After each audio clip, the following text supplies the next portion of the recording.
Assalamualaikum Sobat Football United, ringan amatiran ala gua. Kali ini gua ingin membahas ada kabar dari Manchester Evening News ditulis oleh Samuel Lokhorst ya. Di situ dia mengabarkan kalau Manchester United ingin untuk merekrut 3 posisi kunci di musim panas. Oh, hanya 3 ya. Dan memprioritaskan center back, center midfield dan juga forward untuk meningkatkan performa dari tim dengan penambahan lainnya tergantung dari penjualan atau pemain yang cabut. Nah, ini menarik karena di kabar lainnya juga disebutkan kalau Manchester United ini ingin melakukan clear out atau penjualan secara besar-besaran ya. Ada beberapa akun sosial media yang mengabarkan hal tersebut. Nah, bagaimana gue melihat hal ini? Ya, inilah yang akan dilakukan oleh Ineos menurut gue terkait dengan situasi transfer Manchester United yang memang sulit posisinya di musim panas nanti ya. Ada financial fair play, lalu juga bagaimana pemasukan akan berkurang karena Manchester United tidak tampil di Champions League. Dan angka yang sudah dikeluarkan oleh manajemen Manchester United selama 2 musim ini, 2 transfer musim panas ya, menurut gue tergolong besar. Tentu saja ada sesuatu yang tidak beruntung dengan Manchester United dengan banyaknya cedera musim ini sehingga pemain-pemain baru ini tidak bisa berperforma, bahkan pemain yang didatangkan 2 musim sebelumnya seperti Lisandro Martinez contohnya dan juga Tyler Malacia. Ada penurunan penampilan dari Casemiro yang didatangkan 2 musim lalu Mason Mount yang bolak-balik cedera musim ini. Andre Onana untungnya bisa menurut gue tergolong cepat ya beradaptasi karena di musim pertamanya walaupun sempat tampil banyak blunder di awal musim, tapi dia bisa memperbaiki di pertengahan musim, walaupun tentu saja suara-suara sumbang tetap aja yang mengatakan ya kan Andre Onana begini dan begitu. Tapi gue melihat ya tidak banyak pilihan terkait dengan posisi penjaga gawang. Pemain yang akan kemungkinan dilepas oleh Manchester United sudah pernah gue bahas dan ini diulangi lagi oleh kabar-kabar terbaru di sosial media. Penjualan secara besar-besaran akan dilakukan, tapi jangan lupa ya ketika Manchester United memutuskan untuk menjual pemain tentu saja butuh pembeli ya kan. Bagaimana klub-klub lain ini akan membeli pemain-pemain tersebut. Tantangannya jelas nomor 1 adalah gaji dari pemain Manchester United rata-rata tinggi. Menurut gue pemain-pemain seperti Jadon Sancho contohnya ini memiliki peluang besar untuk cabut. Mason Greenwood pun juga demikian. Facundo Pellistri menurut gue punya peluang yang besar juga akan dilepas. Jadon Sancho jelas ya situasinya. Mason Greenwood pun juga jelas situasinya. Manchester United nampaknya tidak ingin berkonsentrasi untuk mengintegrasi kembali Mason Greenwood dengan banyak pertimbangan tentu saja. Lalu Facundo Pellistri sendiri dari beberapa kesempatan yang diberikan musim ini nampaknya itu menjadi semacam kayak tolak ukur apakah dia akan diberi kesempatan atau tidak. Menurut gue secara ringan amatiran nampaknya tim kepelatihan Manchester United ya, Erik ten Hag katakanlah masih berada di Manchester United musim depan akan memilih ya melepas Mason Greenwood, mungkin akan lebih memilih seorang Amad Diallo di sisi kanan. Lalu pemain-pemain lain seperti Rafael Varane menurut gue jelas itu punya peluang besar untuk dilepas. Casemiro situasinya bisa jadi 50-50. Aaron Wan-Bissaka juga 50-50 menurut gue. Harry Maguire juga 50-50. Dari situ gue berpikir oke, clear out. Belum lagi pemain kayak Donny van de Beek itu merupakan salah satu project nanti untuk melepas ya pemain yang sayangnya tidak berkembang di Manchester United dan memang tidak akan masuk skema juga. Jadi pemain-pemain dengan dengan kategori tidak pernah bermain musim ini dan pemain yang tidak berada di Manchester United musim ini ya, ini akan memiliki peluang yang lebih besar untuk dilepas, dijual di musim panas nanti. Ditambah lagi dengan pemain-pemain yang memang kontraknya habis. Johnny Evans disebutkan kan memang akan menjadi pelatih di sana. Dan dari situ baru nanti Manchester United akan mendatangkan pemain. Dan tadi disebutkan 3 posisi. Menurut gua 3 itu bisa jadi angka yang realistis ya. Mengingat bagaimana Manchester United konsentrasinya di pergerakan bursa transfer musim panas nanti adalah melepas dulu menurut gue, mendapatkan income dulu, baru setelahnya menggunakan income tersebut untuk mendatangkan pemain baru. Dari 3 posisi tadi yang disebutkan oleh Samuel Lokhorst, 3-3 disebutkan merupakan prioritas, tapi dari prioritas tersebut, dari 3 posisi tersebut, gue pikir juga akan dibagi lagi menjadi lebih detail ya terkait dengan prioritasnya lagi akan seperti apa. Di situ gue melihat bagaimana posisi lini depan ini menjadi prioritas juga. Juga lini belakang, bahkan mungkin 2 posisi ini sama-sama menepati prioritas atas lah untuk didatangkan. Ini bagaimana lini depan jelas tidak bisa mengandalkan seorang Rasmus Højlund.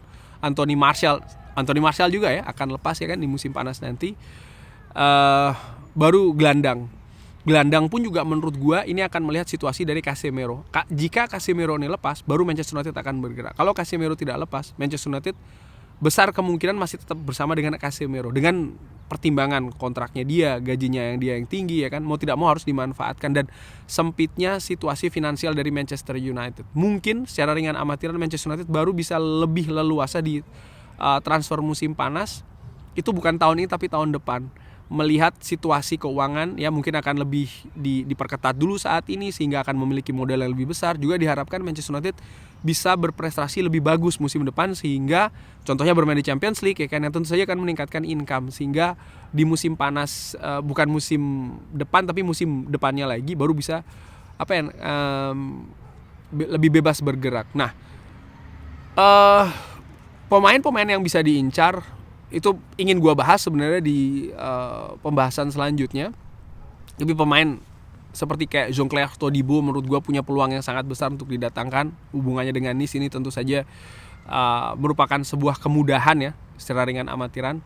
Mungkin tantangan lebih ke pemain lini depan sih, dimana Manchester United kecil peluang untuk mendatangkan striker premium, pemain seperti Benjamin Sesko, lalu mungkin Santiago Thomas Jimenez, pemain yang sedang naik daun juga ya di Eredivisie, atau pemain-pemain yang mungkin disebutkan oleh beberapa fans seperti kayak Lautaro Martinez menurutku lupakan saja.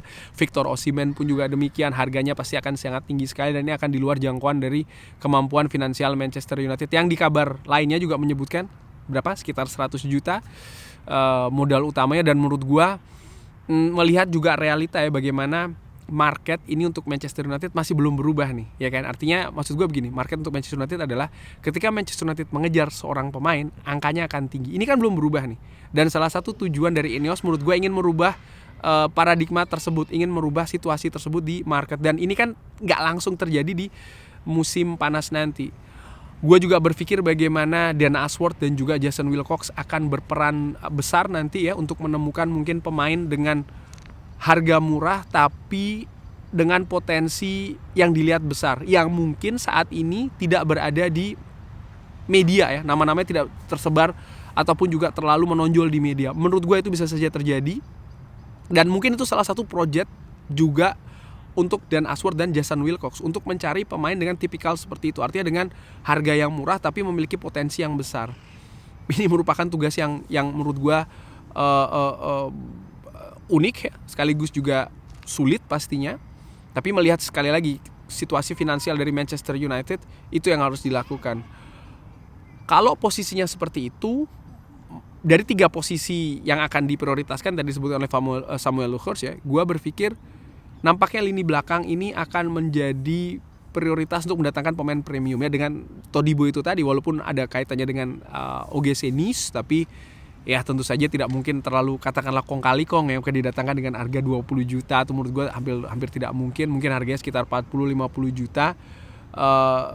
Sementara untuk mendatangkan di posisi lain pemain lini depan mungkin juga sekitar 30, sekitar segituan ya. Itu juga angka transfer belum termasuk gaji dan lain-lain. Bisa juga nanti tergantung bagaimana Manchester United bergerak di bursa transfer untuk menjual pemain. Ketika memang Manchester United bisa mendapatkan income yang lebih tinggi, mungkin bisa lebih leluasa bergerak. Tapi walaupun demikian, dari saat ini gue berpikir tidak akan terlalu jor-joran ya. Dan gue pikir juga selain karena situasi finansial, bagaimana Ineos kalau seandainya Manchester United tetap bersama Erik ten Hag akan lebih meminta Erik ten Hag memanfaatkan atau memaksimalkan pemain-pemain yang dia datangkan, yang mungkin saat ini belum maksimal secara konsisten. Lisandro Martinez karena cedera katakanlah, lalu Tyrell Malacia demikian. Casemiro merupakan salah satu project tentu saja untuk musim depan. Termasuk juga Rasmus Højlund menurut gue untuk bisa lebih dimaksimalkan lagi. Mason Mount juga ya, dan juga Anthony. Pemain-pemain seperti ini menurut gue bisa jadi akan menjadi semacam kayak bahan negosiasi ya, ataupun juga tolak ukur, bukan negosiasi tapi tolak ukur dari Ineos untuk dimaksimalkan musim depan. Kalau Erik ten Hag bisa melakukannya, mungkin ini akan berpengaruh juga ke proses perpanjangan kontrak yang lain-lain. Tentu saja dengan performa dan juga hasil positif yang lebih diharapkan untuk musim depan. Kurang lebih demikian ya. Jadi membahas terkait dengan kabar terbaru, 3 posisi nampaknya akan diprioritaskan dengan kemungkinan Manchester United akan melakukan penjualan secara besar-besaran. Sekali lagi ya, ini mungkin penjualan besar-besaran terus ya oke, jual ini jual itu jual, tapi jangan lupa ketika jual juga butuh ya kan pembeli. Nah, ada tidak ingin membeli. Kita lihat saja seperti apa. Terima kasih sudah menyaksikan. Jangan lupa like, subscribe. Wassalamualaikum warahmatullahi wabarakatuh. Thank you.